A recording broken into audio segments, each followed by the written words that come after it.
Relembrando a viagem. Olá, espero que você esteja bem. Nós estamos aqui mais uma vez para darmos continuidade ao estudo do livro de Números. Hoje, Números capítulo 33. Mas antes é necessário que a gente faça alguns pedidos. E o primeiro é para que você não apenas curta, mas compartilhe esse estudo com outras pessoas, para que outras pessoas venham ser abençoadas. Outro pedido é para que você nos siga nas redes sociais, porque através das redes sociais da igreja você terá acesso à agenda da semana e nela você poderá conferir os dias, horários e temas dos estudos que nós disponibilizamos ali na igreja. Portanto, venha participar, porque certamente você vai adquirir mais conhecimento da palavra de Deus. E outro pedido é para que você leia todo o capítulo, no caso hoje, capítulo 33. E depois desses pedidos, nós vamos para o texto de hoje. E a princípio eu quero ler aqui dois versículos, o 1 e o 2, que diz: essas são as jornadas dos israelitas quando saíram do Egito, organizados segundo as suas divisões, sob a liderança de Moisés e Arão. Por ordem do Senhor, Moisés registrou as etapas das jornadas deles. Só até aqui no versículo 2. Então, o que nós percebemos aqui é que o resgate dessa viagem que vai sair ali de Ramassés ali, né, no Egito, e vai até ali, né, a planície de Moabe. Então, o registro do nome dessas cidades foi um pedido do Senhor, uma ordenança do Senhor para Moisés. E o que nós vamos perceber é que essa jornada começa lá em Êxodo capítulo 12 e vai até Números capítulo 12. Portanto, tudo isso que nós vamos ler aqui no capítulo 33, o nome de cada uma dessas cidades, de cada um desses locais, eles foram registrados então a partir de Êxodo capítulo 12 até Números capítulo 12, para eles chegarem na planície ali de Moabe. E o que a gente percebe também é que os comentaristas eles vão sugerir algumas coisas com relação à intenção. Por que que isso foi registrado aqui? Vimos aqui que foi uma ordem do Senhor a Moisés. Versículo 2 começa assim: por ordem do Senhor, Moisés registrou as etapas da jornada deles. Mas aqui não fica claro o motivo pelo qual era a intenção do Senhor ao pedir para Moisés, então, ordenar para Moisés registrar essas etapas, esses locais por onde eles passaram. E por isso os comentaristas vão aí se aventurar a falar alguns motivos. Então, algumas coisas que eles vão falar é a respeito da citação aqui de 42 lugares, e aí vão fazer um paralelo, né, com a descendência, a ascendência, né, de Jesus, né? Então que vai na genealogia de Jesus tem também ali 42 nomes. Então vão tentar fazer alguns paralelos, outros paralelos pegando 42, dividindo em duas partes, que são dois momentos distintos, e aí então você pega 42 e divide em duas partes, vai dar 21. Então as primeiras 21 cidades, esses 21 locais, e depois os 21 locais seguintes. Só que aí eles vão pegar e vão dividir esses 21 em três colunas, cada uma de 7, e aí mexe muito com os números, né? O que significa o número 40 no judaísmo, 7 no número do judaísmo, mas são possibilidades e não é nada muito claro, nem tampouco algo convincente, mas interessante de se pensar. Só que a nossa proposta aqui não é caminhar por isso, mas é relembrarmos algumas coisas. Então, algo que deixa aqui para a gente pensar é que o Senhor tem pedido para Moisés registrar aqui essas etapas da jornada deles, da saída do Egito até a chegada ali, às portas ali de Jericó, ali na Terra Prometida. Então, o apóstolo Paulo, lá em Romanos capítulo 15, versículo 4, ele vai falar que tudo que foi escrito para nos ensinar e produzir em nós esperança.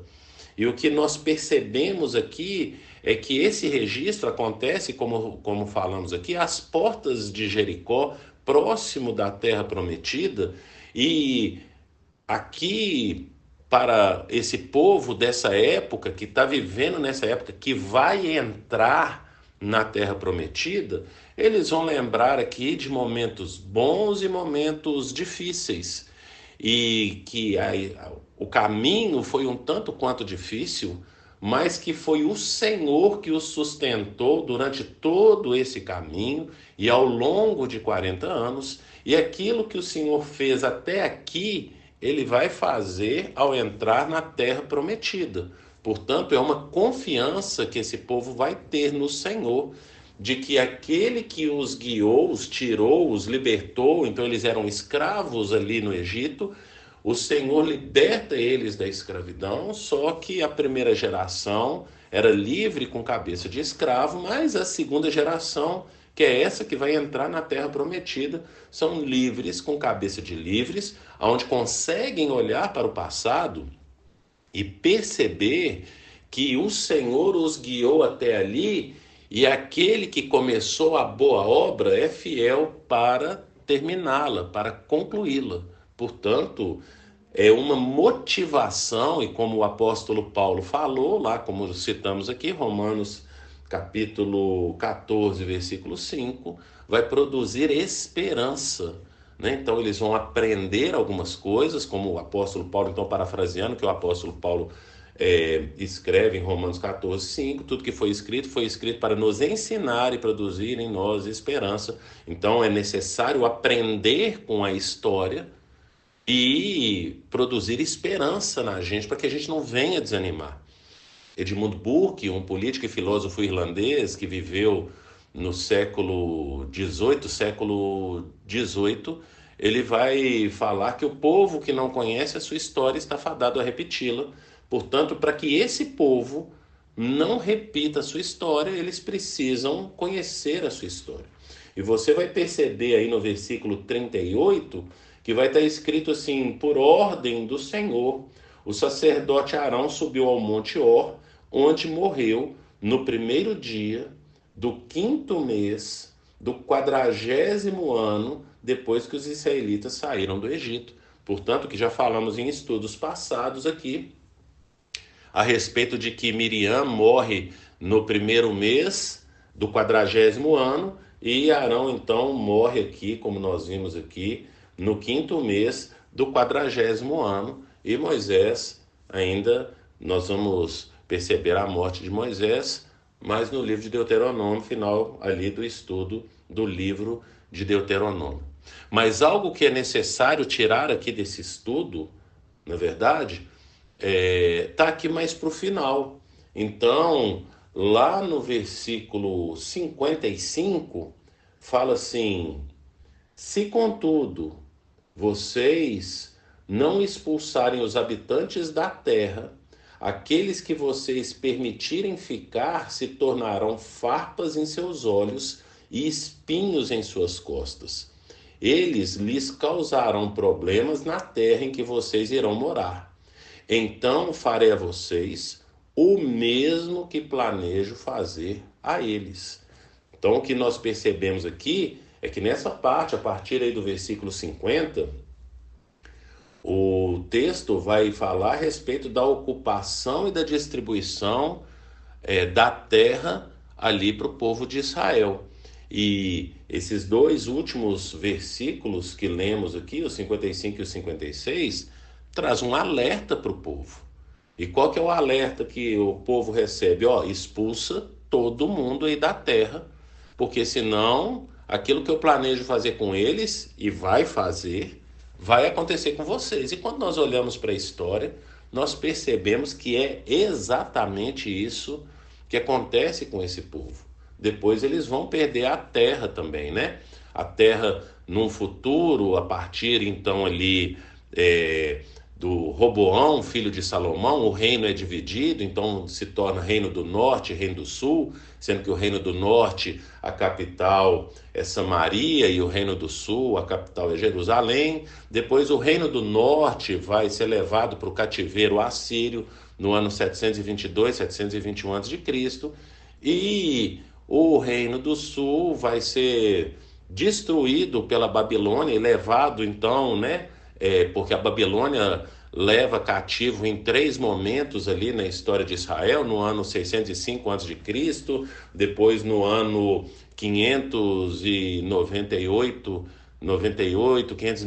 597 a.C., e depois, por último, no ano 586, quando é destruído os muros, o templo, eles vão dizimar ali todo o território. Portanto, aquilo que o Senhor está falando aqui, ainda nos dias de Moisés, com Moisés, para esse povo, antes de entrar na terra prometida, acontece então, como nós falamos aqui na história. O que nós precisamos aprender e trazer aqui para as nossas vidas, para o dia de hoje, a respeito disso aqui? Nós éramos também escravos, escravos do pecado. E o Senhor veio e nos libertou. E Jesus fala lá em João: se o Filho vos libertar, verdadeiramente sereis livres. E nós vamos conhecer a verdade nos libertará. João capítulo 8, versículo 32 e 36. Portanto, ele veio nos libertar. No texto de ontem, no estudo de ontem, nós falamos um pouco a respeito das promessas que o Senhor tem para nós, mas que às vezes a gente não quer essas promessas que ele tem, porque às vezes para nós não parece que a vontade de Deus realmente é boa, perfeita e agradável. Então a gente percebe que nós mesmos vamos nos boicotando. Talvez nós somos o nosso pior inimigo. Por quê? Porque temos que ter um tipo de comportamento, e é o que eu quero trazer aqui para pensarmos no estudo de hoje. Nós precisamos tirar todos esses nossos inimigos que nós carregamos, não é verdade? Se Jesus nos libertou, nós precisamos viver como livres, verdadeiramente livres, e não como a primeira geração que saiu do Egito, que era um povo livre, mas que vivia como escravo. Portanto, nós não podemos viver mais como escravos. Precisamos viver essa liberdade que o Senhor conquistou para nós ali na cruz do Calvário. E não tem como nós vivermos de maneira livre se nós não tivermos a nossa mente transformada, que é o que o apóstolo Paulo fala em Romanos capítulo 12, versículo 2. Portanto, se a nossa mente não for transformada, não tem como mudar as nossas atitudes. Podemos ter as atitudes corretas, mas como diz o Senhor, né, vinho novo em odre velho não se coloca. Então, ou seja, algo novo colocar numa mentalidade antiga não tem como acontecer nas nossas vidas. A gente até consegue fazer algumas coisas, mas fica pesado demais para nós. Por quê? Porque temos essa mentalidade escrava. Por isso precisamos ter a nossa mente transformada, a nossa mente mudada, para que aí a gente venha ter essas atitudes livres, aonde não carrega peso, aonde não fica algo difícil para nós fazermos. E eu quero trazer agora para o final aqui desse estudo do capítulo 33, como você tem vivido. Você consegue olhar e se examinar, porque o apóstolo Paulo fala 2 vezes, a primeira vez em 1 Coríntios capítulo 11, versículo 28, e a segunda vez em 2 Coríntios capítulo 13, lá no versículo 5, ele fala: examine, pois, o homem a si mesmo. Nós precisamos nos examinar. E você consegue se examinar, mas entenda, você não vai conseguir se examinar sozinho. Jesus falou: sem mim nada podeis fazer. Então peça um auxílio para o Senhor, para se examinar, fazer uma autoanálise, para ver se, uma vez que você foi liberto por Jesus, se a sua mentalidade é de livre ou se é uma mentalidade de escravo. Quem é você? Você realmente é livre e vive como livre? Você vive como livre ou vive como escravo? Pense nisso e que o Senhor te abençoe.